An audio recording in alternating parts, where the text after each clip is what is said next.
Good morning, Mark Soderberg with ADM Investor Services with your morning ag outlook for Tuesday, July 15th.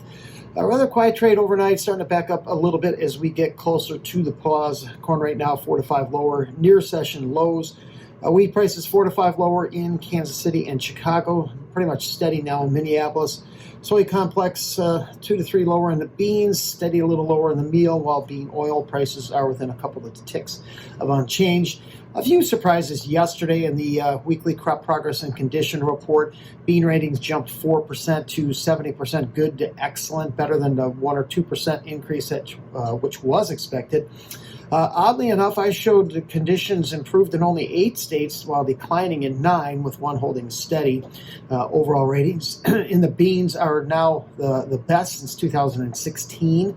The biggest increases were in Missouri, up 7%, Illinois and North Dakota, both up 6%, and Louisiana up 5%.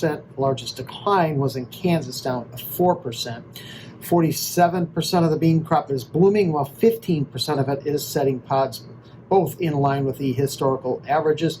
Right now, I'm thinking the current ratings would suggest a national average yield of pretty much at or just above the current USDA record forecast of 52.5 bushels an acre. On the corn side, held steady at 74% good to excellent. Conditions here improved in 11 states, declined in 6, while holding steady in only 1. Overall ratings here, too, also are the best since 2016. Biggest increases in Missouri, that was up 7, North Dakota up 6, and North Carolina up 4%. Conditions did fall 7% in Michigan. Highest rated states right now are Pennsylvania, Iowa, and North Carolina. 34% of the corn is silking, 7% in the dough stage. Here, too, both these were in line with recent history. I would imagine right now the market's probably trading an average national yield probably in that 184 to 185, a fair amount above the current USDA record forecast at 181. Winter wheat harvest advanced 10% to 63% complete.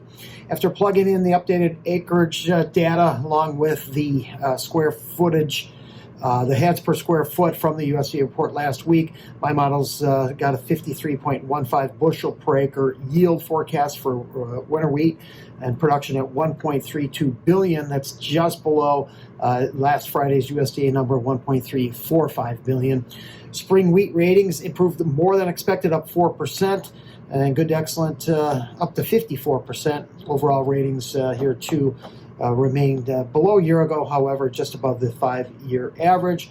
NOPA crush at 11. NOPA members are expected to have processed 185 million bushels of beans last month, down 4% from May, however, would be a record high for the month.